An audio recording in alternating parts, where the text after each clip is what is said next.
Hello, and welcome to History on Blast, Episode 12. Here there be goblins? On today's episode, we're putting a bunch of scientific investigators and police on blast for, among other things, thinking that rural people don't know what owls are. But first, this month in history. On October 28th in 1886, the Statue of Liberty was officially dedicated. The statue sits on Bedloe's Island in New York Harbor and was a gift from the people of France to commemorate the alliance between the French and Americans during the American Revolution. The Statue of Liberty was designed by Frederic Auguste Bartholdi and is an iconic symbol of the promise of freedom and equality in the United States. The promise written on Lady Liberty's pedestal is one that resonated with many of the refugees who arrived at Ellis Island through the decades. Give me your tired, your poor, your huddled masses yearning to breathe free. The wretched refuse of your teeming shore. Send these, the homeless tempest-tossed, to me. I lift my lamp beside the golden door. So, about those goblins I mentioned.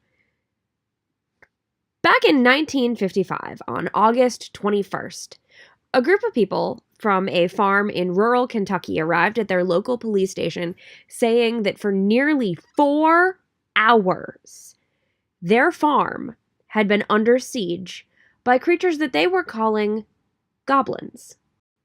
Now, according to these reports, they had been fending these goblins off with gunfire, that they had been, trying to barricade them out with the doors, and that these goblins had been, tearing windows open and trying to grab people.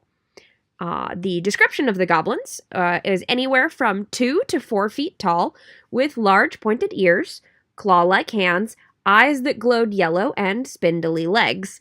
And interesting random aside, that's actually where the the character model for the Pokemon Sableye came from. So, living in this farmhouse, there were 5 adults and 7 children, including Glennie Langford and her children and, their spouses and children, basically. So now that they've reported a 4-hour-long gun battle, not only were the police concerned about this, but they also dispatched state troopers, 3 deputy sheriffs, and 4 military police from the nearby Fort Campbell showed up. So I can only assume that at this point their farm looked like a fucking circus with the sheer number of people who have shown up to start investigating. Now, here's where things get fun. What were they investigating? According to the report that was presented by the residents of the farm, they had been having a shootout. Well, not so much a shootout, because these creatures were never shooting back. They were just trying to grab people with their claw-like hands. But the family was shooting at them, and periodically they would hit. And what they described was that it was like in a shooting gallery when you knock over, one of those little duck on a track thing that's like the iconic shooting gallery cartoon motif. And it just sort of pops, it falls over and then it pops back up after a minute. They said that that was more or less what it was like, that you would hit one of these goblins, they would bounce up in the air, fall over, hit the ground, and then after a minute get back up and keep walking towards the house, like the most terrifying arcade game ever. Which brings us to the scientific investigations. Now, the most common explanation for this encounter is that they saw great horned owls. Okay, so let's talk about the great horned owl for a minute here. Well, great horned owls are about 1.5 feet tall to about 2 feet tall. They fly, they don't really walk very much, and they look incredibly ungainly when they try to. They're usually gray or a pale color. And they do have yellow eyes that reflect light. And they absolutely do not have clawed hands, and they do not bounce back up like arcade games when you shoot them. Turns out that if your owls are bulletproof, we have bigger problems than some rural farm country goblins. Also, if your scientific argument assumes that the people who live on a farm out in the country don't know what a fucking owl is, you really need to rethink your concept of the country. So there were also claims that alleged that the family was somehow intoxicated or in an otherwise altered state of mind. But it's really easy if you go looking at all to see that Glennie Langford, who was the matriarch of the house, didn't allow strong spirits in. So the idea of them being drunk is sort of ridiculous. Also, that would assume that all 5 adults and all 7 kids are high out of their mind and hallucinating goblins. Which, again, if so, we've got bigger problems. So, these little goblin buddies. There's no real explanation for what was happening, and according to the reports, they actually came back. After the initial 4-hour siege, they showed up again around 3:30 in the morning at the same farm because why not? I guess they just liked it there.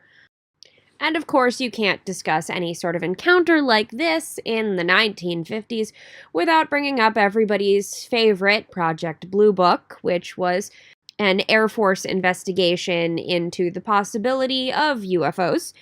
And Project Blue Book summarily stated that the entire Kelly Hopkinsville encounter, incident, whatever you want to call it, was a hoax, and then they had no further comment on the issue.